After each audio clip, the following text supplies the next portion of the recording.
Hi, ಈ ವಿಡಿಯೋನ ಮಾಡ್ತಿರೋದು ಡ್ರಾಪರ್ಸ್ಗೋಸ್ಕರ. ಯಾಕಂತ ಹೇಳಿದ್ರೆ ನೀವು ಹಲವಾರು ಕ್ವಶನ್ಸ್ ಅನ್ನ ಕೇಳಿದ್ರಿ. ಅಂದ್ರೆ ಈಗ ಡ್ರಾಪರ್ಸ್ ಡಾಕ್ಯುಮೆಂಟ್ ವೆರಿಫಿಕೇಶನ್ ಎಲ್ಲಿ ಮಾಡಿಸೋದು, ಹಿಂದಿನ ವರ್ಷದ ಡಾಕ್ಯುಮೆಂಟ್ಸ್ ಅದ ಯೂಸ್ ಮಾಡ್ಕೋಬಹುದಾ, ಈ ರೀತಿ ಕೆಲವು ಕ್ವಶನ್ಸ್ ಅನ್ನ ಕೇಳಿದ್ರಿ. ನಿಮ್ಮ ಕ್ವಶನ್ಸ್ ಅನ್ನ ಲಿಸ್ಟ್ ಮಾಡ್ಕೊಂಡು ಆನ್ಸರ್ ಅನ್ನ ಹೇಳ್ತಾ ಇದ್ದೀನಿ.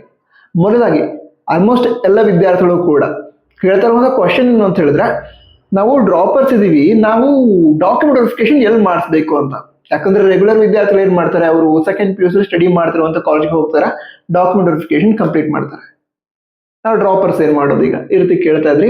ನೀವೇನ್ ಮಾಡಬಹುದು ಅಂತ ಹೇಳಿದ್ರೆ ಎರಡು ಆಪ್ಷನ್ ಇದೆ. ಮೊದಲಾಗಿ ನೀವು ಹಿಂದಿನ ವರ್ಷ ಯಾವ PU ಕಾಲೇಜಲ್ಲಿ ಸ್ಟಡಿ ಮಾಡಿದ್ರೋ ಆ ಕಾಲೇಜ್ಗೆ ಎಲ್ಲ ಡಾಕ್ಯುಮೆಂಟ್ಸ್ ಅನ್ನ ತೆಗೆದುಕೊಂಡು ಹೋದ್ರೆ, KCET ಅಪ್ಲಿಕೇಶನ್ ಫಾರ್ಮ್ ಅಥವಾ ಕ್ಲೇಮ್ ಸರ್ಟಿಫಿಕೇಟ್ ಅವುಗಳನ್ನು ತೆಗೆದುಕೊಂಡು ಹಾಗೆ ಎಲ್ಲ ಡಾಕ್ಯುಮೆಂಟ್ಸ್ ಅನ್ನ ತೆಗೆದುಕೊಂಡು ಹೋದ್ರೆ ಅವರು ಆ ಡಾಕ್ಯುಮೆಂಟ್ಸ್ ಅನ್ನೆಲ್ಲ ಚೆಕ್ ಮಾಡಿ ನಿಮ್ಮ ಡಾಕ್ಯುಮೆಂಟ್ ವೆರಿಫಿಕೇಶನ್ ಮಾಡಿ ಕೊಡ್ತಾರೆ. ಓಕೆನಾ. ನಂತರ ಮತ್ತೊಂದು ಆಪ್ಷನ್ ಏನು ಅಂತ ಹೇಳಿದ್ರೆ, ನೀವು ಯಾವ ಊರಲ್ಲಿ ಇದ್ದೀರಾ, ನಿಮ್ಮ ಊರಲ್ಲಿ ಇರುವಂತಹ ಗೌರ್ಮೆಂಟ್ PU ಕಾಲೇಜ್ ಏನಿರುತ್ತೆ ಅಲ್ಲಿ ಸೈನ್ಸ್ ಕೂಡ ಇದ್ರೆ ಒಳ್ಳೇದು. ಈಗ ಕೆಲವು ಗೌರ್ಮೆಂಟ್ PU ಕಾಲೇಜ್ಗಳಲ್ಲಿ ಕಾಮರ್ಸ್ ಆರ್ಟ್ಸ್ ಅಷ್ಟೇ ಇರುತ್ತೆ. ಅದ್ರ ಬದಲಿಗೆ ಯಾವ ಗೌರ್ಮೆಂಟ್ PU ಕಾಲೇಜಲ್ಲಿ ಸೈನ್ಸ್ ಕೂಡ ಇರುತ್ತೆ ಅಥವಾ ಸೈನ್ಸ್ ಇರುತ್ತೆ, PUC ಸೈನ್ಸ್ ಅನ್ನು ಟೀಚ್ ಮಾಡ್ತಾರೆ, ಅಲ್ಲಿ ಹೋದ್ರೆ ಎಲ್ಲ ಡಾಕ್ಯುಮೆಂಟ್ಸ್ ಅನ್ನು ತೆಗೆದುಕೊಂಡು ಗೌರ್ಮೆಂಟ್ PU ಕಾಲೇಜ್ಗೆ ಅಲ್ಲೂ ಕೂಡ ನಿಮ್ಮ ಡಾಕ್ಯುಮೆಂಟ್ ವೆರಿಫಿಕೇಶನ್ ಮಾಡಿ ಕೊಡ್ತಾರೆ. ಸೊ ಎರಡು ಆಪ್ಷನ್ ಇದೆ. ನೀವು ಈ ಹಿಂದೆ ಸ್ಟಡಿ ಮಾಡಿದಂತಹ PU ಕಾಲೇಜ್ಗೆ ಹೋಗಿ ಡಾಕ್ಯುಮೆಂಟ್ ವೆರಿಫಿಕೇಶನ್ ಮಾಡಿಸಬಹುದು. ಇಲ್ಲದೇ ಇದ್ರೆ ನಿಮಗೆ ಹತ್ತಿರದಲ್ಲಿರುವಂತಹ ಗೌರ್ಮೆಂಟ್ PU ಕಾಲೇಜ್ಗೆ ಹೋದ್ರೆ ಡಾಕ್ಯುಮೆಂಟ್ ವೆರಿಫಿಕೇಶನ್ ಮಾಡಿ ಕೊಡ್ತಾರೆ. ಓಕೆ, ಇದು ಕ್ಲಿಯರ್ ಆಯ್ತು. ಈಗ ಮತ್ತೆ ಕೆಲವು ವಿದ್ಯಾರ್ಥಿಗಳು ನಮ್ಮ ಹತ್ರ ಹಿಂದಿನ ವರ್ಷ ರೆಡಿ ಮಾಡಿದಂತಹ ಸರ್ಟಿಫಿಕೇಟ್ಸ್ ಇದಾವೆ, ಅವುಗಳನ್ನು ಯೂಸ್ ಮಾಡ್ಕೋಬಹುದಾ ಅಂತ ಕೇಳ್ತಾ ಇದ್ರು. ಯೂಸ್ ಮಾಡ್ಕೋಬಹುದು. ಹಾಗಂತ ಎಲ್ಲ ಸರ್ಟಿಫಿಕೇಟ್ಗಳು ಆಗಲ್ಲ. ಯಾಕಂದ್ರೆ ಕೆಲವು ಸರ್ಟಿಫಿಕೇಟ್ಸ್ ಏನಿರುತ್ತೆ ಅದಕ್ಕೆ ವ್ಯಾಲಿಡಿಟಿ ಇರುತ್ತೆ. ಈಗ ಇನ್ಕಮ್ ಸರ್ಟಿಫಿಕೇಟ್ ಅದಕ್ಕೆ ವ್ಯಾಲಿಡಿಟಿ ಇರುತ್ತೆ. ಸೊ ಈ ರೀತಿ ಇದ್ದಾಗ ಯಾವ್ಯಾವ ಸರ್ಟಿಫಿಕೇಟ್ಗಳಿಗೆ ವ್ಯಾಲಿಡಿಟಿ ಇರುತ್ತೆ ಅಂದ್ರೆ ಇಂತಹ ಟೈಮ್ನಿಂದ ಇಲ್ಲಿವರೆಗೆ ಅದು ವ್ಯಾಲಿಡ್ ಅಂತ ಇರುತ್ತೆ, ಅಂತ ಸರ್ಟಿಫಿಕೇಟ್ಗಳನ್ನ ಹೊಸದಾಗಿ ಮಾಡಿಸ್ಕೋಬೇಕು.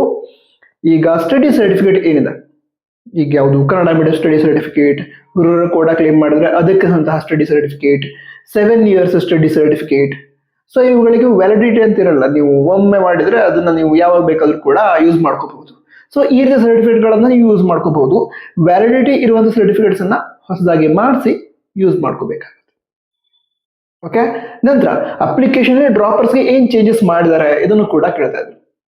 ಅಪ್ಲಿಕೇಶನ್ ಅಲ್ಲಿ ಡ್ರಾಪರ್ಸ್ಗೆ ಅಂತ ಏನು ಚೇಂಜಸ್ ಮಾಡಿದಾರೆ ಅಂತ ಹೇಳಿದ್ರೆ, ಈಗ ನೀವು ಹಿಂದಿನ ವರ್ಷ KCET ಗೆ ಅಪ್ಲೈ ಮಾಡಿದ್ರೆ ಕೆಲವು ಡೀಟೇಲ್ಸ್ ಏನಿರುತ್ತೆ ಅದನ್ನ ಡೈರೆಕ್ಟ್ ಆಗಿ KA ಪಡೆದುಕೊಳ್ತಾರೆ. ಈ ಹಿಂದೆ ಎಂಟರ್ ಮಾಡಿದಂತ ಡೀಟೇಲ್ಸ್ ಏನಿರುತ್ತೆ ಅದನ್ನ ಪಡೆದುಕೊಳ್ತಾರೆ.